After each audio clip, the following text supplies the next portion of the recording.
नमस्कार। कभी सोचा है कि रोज की छोटी छोटी आदतें असल में कितनी बड़ी चीजें बदल सकती हैं? आज हम जेम्स क्लियर की जबरदस्त किताब एटॉमिक हैबिट्स के सबसे मजेदार और काम के आइडियाज को समझेंगे।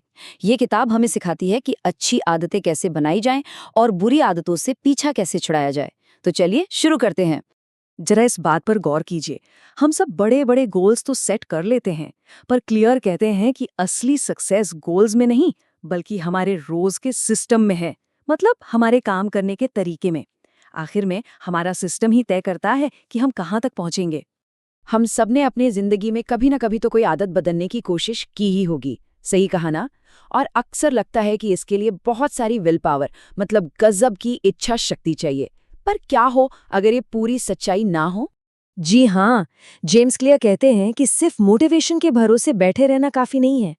हमारा दिमाग वो हमेशा आसान रास्ता खोजता है। तो अपनी इच्छा शक्ति से लड़ने के बजाय हमें अपने सिस्टम को ही इतना आसान बनाना होगा कि सही काम करना मुश्किल लगे ही नहीं। तो सवाल यह है कि अगर बड़े बड़े जबरदस्ती वाले बदलाव काम नहीं करते, तो फिर करता क्या है? इसका जवाब एटॉमिक हैबिट्स के सबसे कोर आइडिया में छिपा है कि असली बदलाव बहुत छोटे छोटे लेकिन लगातार होने वाले सुधारों से आता है।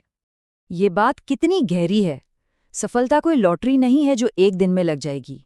ये तो रोज की छोटी छोटी आदतों का नतीजा है जो धीरे धीरे जमा होती रहती हैं। ये एक मैराथन जैसा नहीं है, बल्कि हर दिन बस कुछ कदम चलने जैसा है। अच्छा, चलिए एक छोटा सा हिसाब लगाते हैं। सोचिए कि अगर कोई इंसान हर रोज बस 1%, सिर्फ 1% खुद को बेहतर बनाए, तो एक साल के आखिर में क्या नतीजा होगा? जवाब सच में चौंकाने वाला है। वो इंसान 37 गुना बेहतर हो जाता है। ये सिर्फ जुड़ नहीं रहा, ये मल्टीप्लाई हो रहा है। इसी को कहते हैं कंपाउंडिंग की असली ताकत। लेकिन अगर ये इतना पावरफुल है, तो फिर हम नई आदतों पर टिक क्यों नहीं पाते? क्यों शुरू तो करते हैं पर बीच में ही छोड़ देते हैं? इसका जवाब एक बहुत ही दिलचस्प कॉन्सेप्ट में छिपा है। चलिए इसे एक एग्जाम्पल से समझते हैं। सोचिए एक बहुत ठंडा कमरा है, -5 डिग्री, और उसमें बर्फ का एक टुकड़ा रखा हुआ है।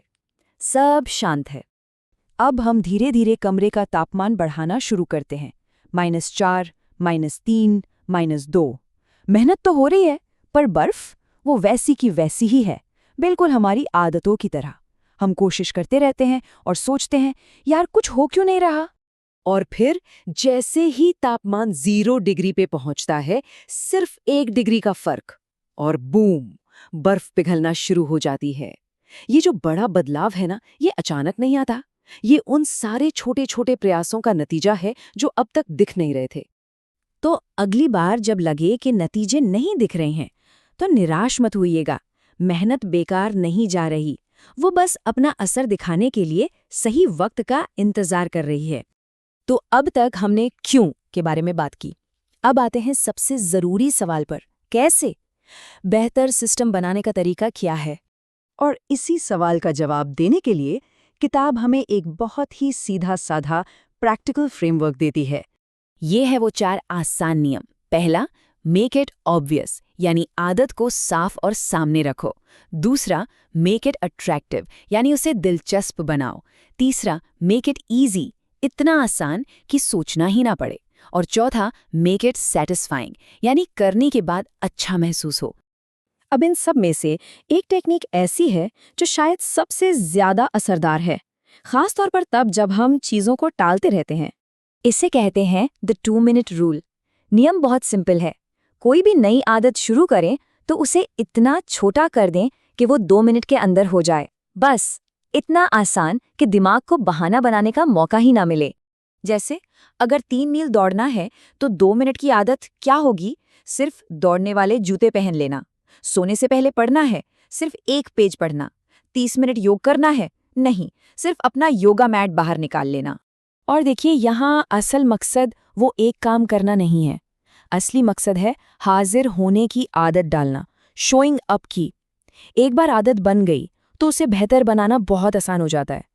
पहले वो इंसान बने जो रोज जूते पहनता है, फिर वो इंसान भी बन जाएंगे जो रोज दौड़ता है। तो कुल मिलाकर बात यही है, बड़ी छलांग के बजाय छोटे छोटे कदमों पर ध्यान दे। बड़े लक्ष्यों के पीछे भागने से बेहतर है कि अपने रोज के सिस्टम को बेहतर बनाया जाए। क्योंकि छोटी आदतें सिर्फ जुड़ती नहीं हैं, वो कंपाउंड होती हैं। और आखिर में ये एक बहुत ही पावरफुल सोच है। हमारा हर काम, चाहे कितना भी छोटा क्यों ना हो, एक तरह से इस बात के लिए एक वोट है कि हम कैसा इंसान बनना चाहते हैं। तो सोचने वाली बात ये है कि हमारे आज के काम हमारे किस वर्जन के लिए वोट कर रहे हैं।